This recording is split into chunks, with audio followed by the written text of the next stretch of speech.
Théo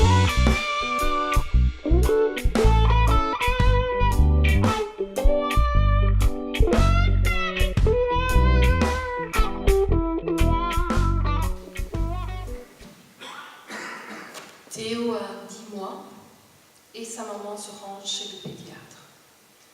Aujourd'hui, je ne suis pas très en forme. Je suis grincheux, apathique. Je ne fais toujours pas mes nuits et ma maman aussi est épuisée.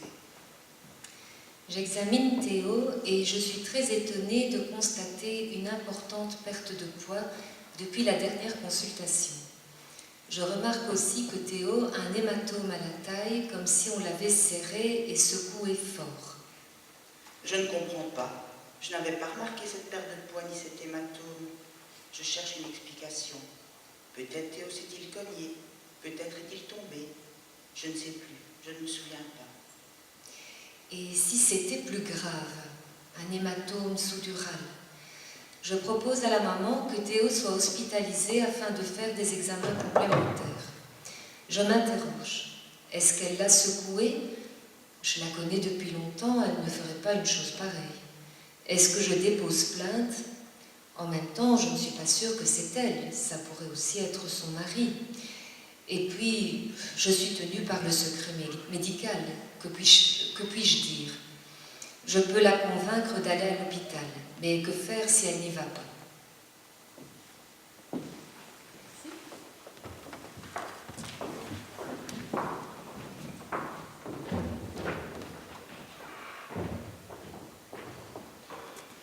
Annoncez clairement les inquiétudes aux parents.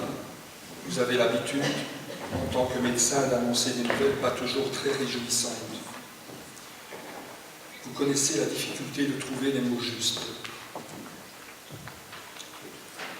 Vous pourrez dire, je constate que vous êtes en difficulté avec votre enfant. Je vous invite ou je vous propose, ou de manière plus contraignante, je vous demande de contacter tel service ou tel spécialiste. Si je ne vous expliquais pas cela, je ne ferais pas mon travail et vous pourriez me le reprocher. Contacter le médecin d'urgence à l'hôpital, idéalement, serait que, et on le sait aussi dans le cas des interventions psychosociales, c'est qu'elles puissent se couvrir et que donc vous pourriez avoir, on dit bien l'idéal en fonction du contexte dans lequel vous êtes, d'avoir ce contact avec la personne qui va pouvoir recevoir l'enfant à la consultation hospitalière. D'avoir un contact avec le spécialiste qui va assurer le relais dans un second temps. Tout cela pour éviter la perte d'informations. Lorsque le médecin travaille au sein d'une structure telle qu'une consultation ONE ou un centre PSE ou un autre service où plusieurs professions se retrouvent, il peut, avec l'équipe, veiller à ce que le service ou les spécialistes qui vont recevoir l'enfant et cette famille aient bien en tête les motivations de l'orientation pour qu'il y ait une cohérence au niveau de l'intervention. Cette question est bien sûr tout autre et beaucoup plus laborieuse lorsque vous vous trouvez au sein de vos consultations privées.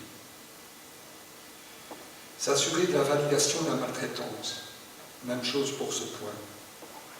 Le médecin à l'origine d'une demande de soins spécifiques ou d'une hospitalisation devrait être concerné par les conclusions et les suites données à sa demande initiale. On est ici dans l'idéal. Si un médecin en milieu hospitalier pose un diagnostic, ce serait vraiment très intéressant qu'il puisse en reparler avec le médecin qui avait été à l'origine de cette orientation. Signaler aux instances si nécessaire. Madame Isaac va à présent vous expliquer, sur base d'un schéma, les articulations entre les différentes instances et les services que vous pourriez interpeller. Mais auparavant, en conclusion, s'il fallait selon moi insister sur un point, je pense que ce serait sur le fait de se parler. Parler d'abord avec l'enfant, parler avec ses parents, parler pour solliciter une aide spécialisée extérieure, parler entre professionnels de champs d'intervention différents afin de répondre de manière cohérente aux situations de maltraitance et de négligence à l'égard des enfants.